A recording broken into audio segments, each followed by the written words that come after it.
Bonjour ma sœur, directrice. Nous sommes dans quelle école? Nous sommes à l'école primaire Bouriba. Voilà, nous sommes à l'école primaire Bouriba. Nous, c'est l'association pour les enfants vulnérables. AEV en sigle. AEV, c'est une association créée par Madame Anifa Chabani Selemani avec son mari Marcelin Zanzou, tous congolais mais qui vivent aux États-Unis actuellement. Alors, si nous sommes venus ici, c'est dans l'objectif de payer pour les enfants pris en charge ou pour l'enfant pris en charge par l'association.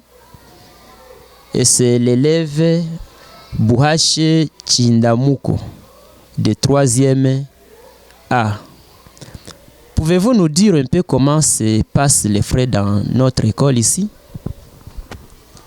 Bon, dans notre école, les parents et les enseignants se sont mis d'accord. Les parents ont décidé de soutenir l'éducation de leurs enfants vu que la gratuité a créé un petit souci. Et les enseignants qui voulaient gréver étaient rappelés par les parents pour reprendre les activités. Et désormais, dans chaque classe, chaque enseignant perçoit, les parents après convention, ils se sont fixé un montant de $3 par mois, donc $10 par trimestre. Et chaque enseignant dans sa classe perçoit cet argent-là. Bon, jusque-là, on n'a pas encore réuni un montant pour penser à combien cet enseignant-là aura jusque-là. Et la direction ne saurait pas donner de résultats vraiment concrets à ce sujet-là. Merci beaucoup. Avec l'acte que l'association vient déposer dans votre école, avez-vous d'autres suggestions juste ou bien l'encouragement, justement, que vous pouvez adresser à l'endroit de l'association?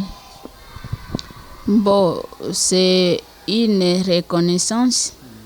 Nous sommes très contents de ces initiatives entreprises par vous. Et nous sommes vraiment ravis de voir qu'il y a les personnes de bonne volonté qui peuvent penser encore à d'autres personnes vulnérables. Cependant, la situation de la vie actuelle présente beaucoup de difficultés.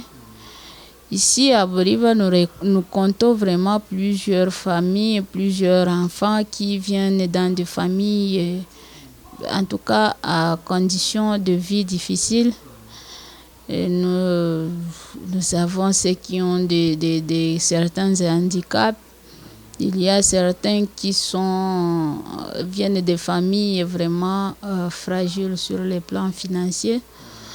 Et ces enfants-là vraiment nécessiteraient de l'aide. Et puis, l'EP Bouriba, c'est une école officielle, comme vous le connaissez, mais qui ne remplissent pas toutes les conditions. Nous sommes une école à 15 classes qui nécessiterait l'augmentation de 3 classes puisqu'il y a pléthore dans les classes supérieures à partir de la 4e jusqu'en 6e. Et ce pléthore-là nous cause beaucoup de tort. On trouve une classe de 80 élèves et 80